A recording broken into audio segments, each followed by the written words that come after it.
Welcome to the deep dive. Today, we're looking at a book that, well, it seems simple, but it's packed with so much.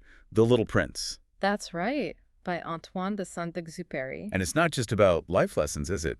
We're exploring how it can actually help you master language. Exactly. We've gone through, literary analyses, vocabulary guides, all sorts of things. And our mission here is to really boil it down, pull out the best insights for you, our listener. Yeah, this whole deep dive is focused on The Little Prince, why it works so well, even maybe especially for English learners, We'll get into the themes, some key vocabulary. and sort of the unique magic it has for improving your English skills. Think of this as your shortcut, really. Yeah. A way to get a solid handle on the story and its practical side for language and, well, life. Mm-hmm.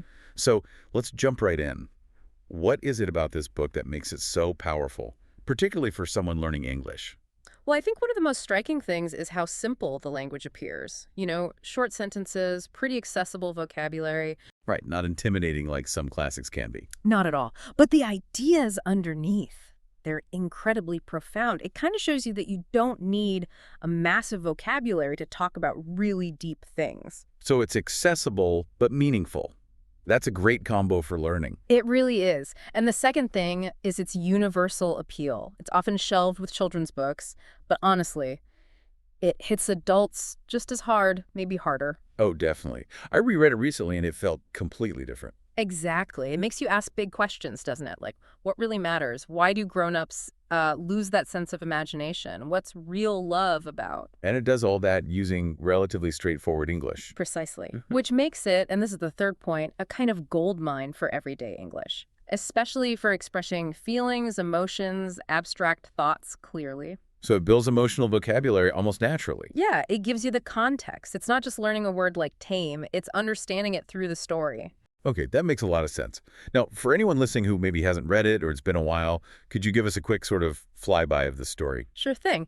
So you've got the little prince, this young boy from a tiny asteroid, B612, Right.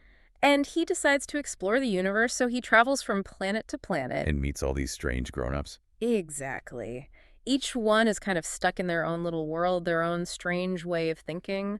There's a king with no subjects, a conceited man, a drunkard, a businessman counting stars. All representing different sort of adult follies, you could say. Pretty much. Eventually, his journey takes him to Earth, and that's where he meets the narrator, a pilot whose plane has crashed in the Sahara Desert.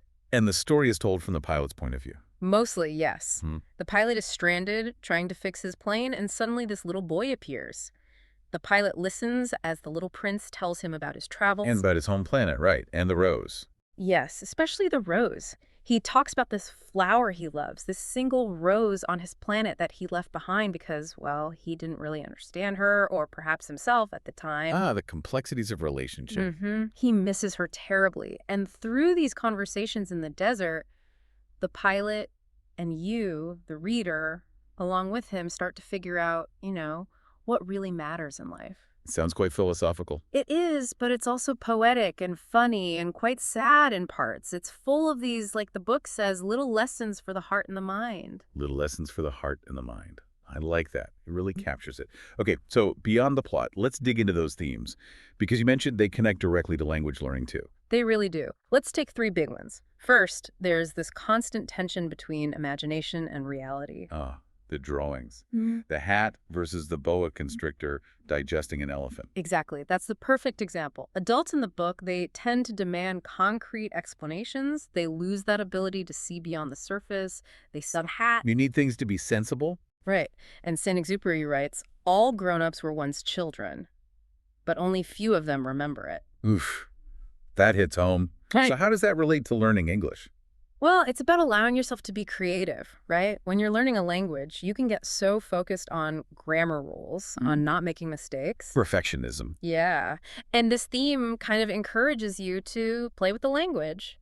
Don't be afraid to express an idea, even if it's not perfectly phrased. Use your imagination. Think outside the grammatical box sometimes. That's really liberating advice, actually. Good. What's the second theme? The second one is love and responsibility. This comes through so strongly with the little prince and his rose. He didn't understand her at first. No, he felt confused, maybe even burdened by her demands. But then he meets the fox on Earth. Ah, the fox. Such a key character. Absolutely. The fox teaches him about taming, about building connection through patience and ritual. And the fox says that famous line. You become responsible forever for what you have tamed. That's the one. It's about commitment, care, the bonds we form. And for English learners, how does this help? It's fantastic for building your emotional vocabulary in a really meaningful context.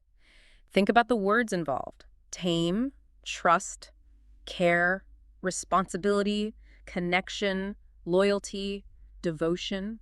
Words that can be hard to grasp just from a dictionary definition. Exactly. Here, you see them lived out in the story, you feel their weight. It helps you understand how and when to use them much more naturally in English. It gives them emotional resonance, Got it. I think. And the third theme. The third one is perhaps the most famous, seeing with the heart. What is essential is invisible to the eye.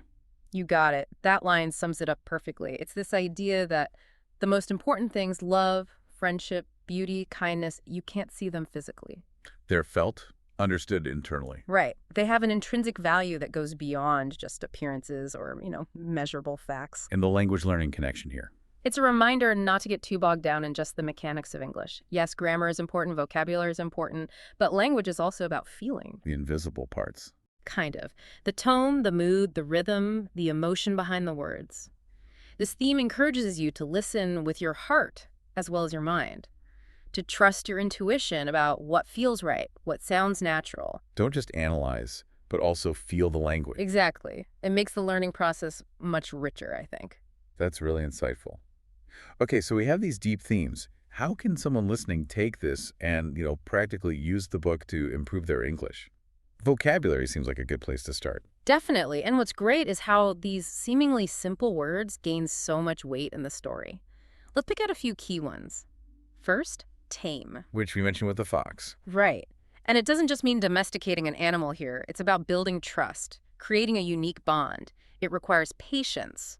Remember the fox's instructions. Oh, yes. Sit a little further away each day. You must be very patient, said the fox. First, you will sit down at a little distance from me. It's about that gradual process of building closeness and understanding. So tame means much more than its basic definition. Much more. Then there's essential, meaning, fundamentally important, necessary. As in, what is essential is invisible to the eye. Precisely. It points to the core value of things. And another good one is unique, meaning one of a kind. Like the little prince's rose. Exactly. He encounters a whole garden of roses on Earth, and at first, he's devastated because he thought his rose was the only one like her in the universe. But then he realizes. He realizes his rose is unique to him because of the time he spent, the care he gave her, the connection they tamed. That shared history makes her unique. That's beautiful. And are there specific phrases people should maybe try to remember or use? Oh, definitely. There are so many memorable lines. One that really sticks out is, "People where you live," said the little prince, "grow 5,000 roses in one garden, yet they don't find what they're looking for." Wow. That says a lot about modern life. Doesn't it? Searching but not finding. And of course, the classic, "It is only with the heart that one can see rightly." So powerful. And a little tip here, don't just read these words and phrases passively. Try to actively use them. Say them out loud. Make your own sentences with tame or essential. Speaking them really helps lock them in. That's great practical advice. Use it or lose it, basically. Pretty much. So related to that, you mentioned reading aloud. Is there a particular way to approach reading a book like this, one so full of feeling, to maximize the language learning? Yeah, absolutely. My main suggestion is read with emotion, not just your eyes. Okay, what does that mean exactly? It means going beyond just understanding the words. Try to connect with what the characters are feeling. Notice how they speak, not just what they say. What do they care about? How do they express sadness or joy or confusion? So tapping into the emotional layer of the language. Yes. Try to feel it a bit. It makes the vocabulary more memorable because it's tied to an emotion. And reading passages aloud, that really helps with pronunciation, rhythm, and just getting the feel of the phrases on your tongue. Makes sense. You internalize it better.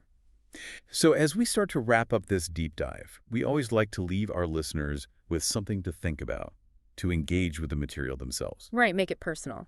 So here are a few questions for you to reflect on. First, which character in the story do you find yourself relating to the most? Is it the curious little prince, the reflective pilot, the demanding rose, or the wise fox, and why? Ooh, that's a good one. Makes you really think about your own perspective. Second, do you agree with the book's idea that adults often forget how to dream or see imaginatively? And if so, maybe think about how can we keep that part of ourselves alive? Keeping imagination alive, important stuff. And finally, thinking about that word tame. What does taming mean to you in your own life? Have you ever tamed a friendship, maybe learned a new skill patiently, or even tackled a difficult idea until you understood it? Those are great questions for reflection. This whole discussion really underlines that learning English, or any language, isn't just about grammar drills, is it? Not at all. As The Little Prince shows us so beautifully, it's deeply connected to stories, to feelings, to understanding what connects us as humans. Yeah. And maybe the final thought to leave you with is this. Like, The Little Prince's journey, learning a language is kind of a continuous voyage, isn't it? Full of discovery. Always something new around the corner. Right. And perhaps the most valuable discoveries, the truly essential parts of communication, are the ones you understand not just with your head, but, well, with your heart. The perfect note to end on.